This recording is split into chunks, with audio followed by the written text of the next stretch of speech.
लेकिन दूसरे दौर के मतदान से पहले देखिए नजरें हॉट सीट नंदीग्राम पट्टी की हैं, जहां ममता और शुवेंदु अधिकारी का सबसे बड़ा चुनावी मुकाबला इस बार होना है। कल अमित शाह ने शुवेंदु के लिए रोड शो किया और शुवेंदु की जीत के साथ 200 से ज्यादा सीटें जीतने का दावा दोहराया। तो वहीं ममता बनर्जी ने गोत्र का दाव चला और जनसभा में बताया कि वो शांडिल्य गोत्र की हैं। बीजेपी इसे हार से पहले की हताशा बता रही है। ममता बनर्जी हावड़ा और हुगली में आज रहेंगी, तो बीजेपी अध्यक्ष जेपी नड्डा 2 जनसभा और 1 रोड शो के अलावा संगठन की बैठक में शामिल होंगे और बेलूर मठ जाकर दर्शन भी करेंगे।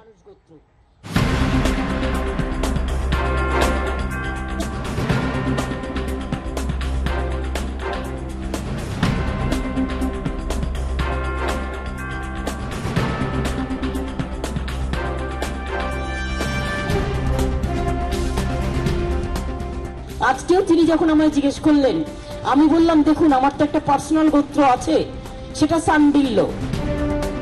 अब तक गोत्र बताने की जरूरत नहीं पड़ी थी ममता बनर्जी को। जनसभाओं में अब तक उन्होंने अपना इतिहास नहीं बताया था, लेकिन नंदीग्राम के अखाड़े में उतरी तो ममता ने आखिरकार ये दांव भी चल ही दिया। আজকেও তিনি যখন আমায় জিজ্ঞেস করলেন, আমি বললাম দেখুন আমার তো একটা পার্সোনাল গোত্র আছে, সেটা সান্ডিল্য। सुना आपने, ममता खुद को शांडिल्य बता रही हैं, यानी वो अपने आप को ब्राह्मण बता रही हैं। वैसे वो अपने चुनावी कैंपेन में पहले भी हिंदुत्व के मुद्दे पर बीजेपी को चैलेंज कर चुकी हैं, रैलियों में चंडी पाठ भी कर चुकी हैं। सर्वशार्थी ऋके देवी जगधात्री नमस्तुते नतेभ्य सर्वदा भक्तान पनते चंडिकाय नमो। लेकिन इस बार अपने चुनावी कैंपेन को आगे बढ़ा रही ममता ने मंगलवार को बेहद सधे अंदाज में गोत्रवाला ये तुरुप का पत्ता चला। ঠাকুর মশাই ঠাকুর মন্দিরের ছবি নিয়ে দাঁড়িয়েছিলেন, পুজো নিয়ে দাঁড়িয়েছিলেন, তো আমাকে জিজ্ঞেস করছিলেন মা তোমার গোত্রটা বলবে। আমার মনে পড়ে গেল আমি ত্রিপুরায় ত্রিপুরেশ্বরী মন্দিরে পুজো দিতে গিয়েছিলাম। সেদিন আমার সাথে যারা ছিলেন তারা জানেন, আমাকে জিজ্ঞেস করেছিলেন পুরোহিত মহাশয় মা তোমার গোত্রটা কি। আমি বলে ফেলেছিলাম মা মাটি মানুষ গোত্র। আজকেও তিনি যখন আমায় জিজ্ঞেস করলেন, আমি বললাম দেখুন আমার তো একটা পার্সোনাল গোত্র আছে, সেটা সান্ডিল্য, কিন্তু আমি মনে করি আমার গোত্র মা মাটি মানুষ গোত্র। बीजेपी अब तक ममता पर तुष्टीकरण का आरोप लगाकर उन्हें घेरती रही है। अब तक आरोप लगते रहे हैं कि वो मुस्लिम वोट की खातिर हिंदू धर्म और आस्था पर चोट करती रही हैं। श्रीमती ममता बनर्जी को मौका दीजिए कुछ शब्द कहने का। नहीं, मेरे को तो लगता है कि गवर्नमेंट का प्रोग्राम का कोई डिग्निटी होना चाहिए। एक गवर्नमेंट का प्रोग्राम है, कोई पॉलिटिकल पार्टी का प्रोग्राम नहीं है, और पॉलिटिकल पार्टी का और पब्लिक का प्रोग्राम है। मैं तो आभारी हूं प्रधानमंत्री जी का, कल्चरल मिनिस्ट्री का, कि आप लोगों ने कोलकाता में प्रोग्राम बनाया, लेकिन किसी को आमंत्रण करके निमंत्रित करके उसको बेइज्जत करना ये आपको शोभा नहीं देता है। मैं फिर आप लोगों को कहेंगे यही on protest of that I am not telling anything. जय हिंद, जय बांग्ला।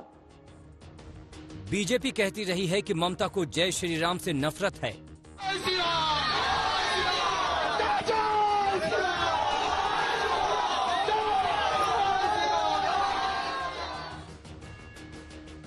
हालांकि टीएमसी का कहना है कि नाराजगी नारे से नहीं बल्कि बार बार टीज किए जाने से है। पार्टी का आरोप है कि बीजेपी समर्थक जानबूझकर ऐसा करते हैं। लेकिन बीजेपी के आरोपों का करारा जवाब देने में ममता ने कोई कसर नहीं छोड़ी। बंगाल के महासंग्राम की शुरुआत से ही वो वोटों के समीकरण का बैलेंस बनाने में जुटी हैं। उन्हें पता है कि हैट्रिक लगाने के लिए जितनी जरूरत मुस्लिम वोट बैंक की है उतनी ही जरूरत हिंदू वोट की भी है।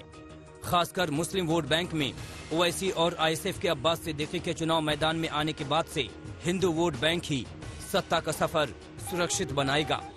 शायद इसी वजह से वो अक्सर मंदिर जा रही हैं, चंडी पाठ कर रही हैं और बीजेपी को हिंदुत्व के मुद्दे पर चैलेंज कर रही हैं। देखिए, हमने बोला हर धर्म का अपन अपन का राय है, इसको हम इज्जत करते हैं, लेकिन हम जब फेस्टिवल करते हैं ये यूनिवर्सल होता है। Religion is personal and festival is universal. तो इसी के लिए एक बात ठीक नहीं है। और जय श्री राम वो कहते हैं, हम तो जय सियाराम कहते हैं। जय सियाराम मीन्स सीता एंड राम। अब पहले तो देखो क्या कौन झूठा बोलता है, कौन सच बोलता है। ममता ने अब खुद को शांडिल्य बताकर एक बड़ा दांव चल दिया है। बीजेपी कह रही है कि ममता को नंदीग्राम और बंगाल में हार का डर सताने लगा है। मैं समझता हूं कि मुझे तो कभी गोत्र बताने की जरूरत नहीं पड़ा, मैं लिखता ही हूं। लेकिन ममता दीदी मोदी जी के डर से, चुनाव हारने के डर से गोत्र बता दी।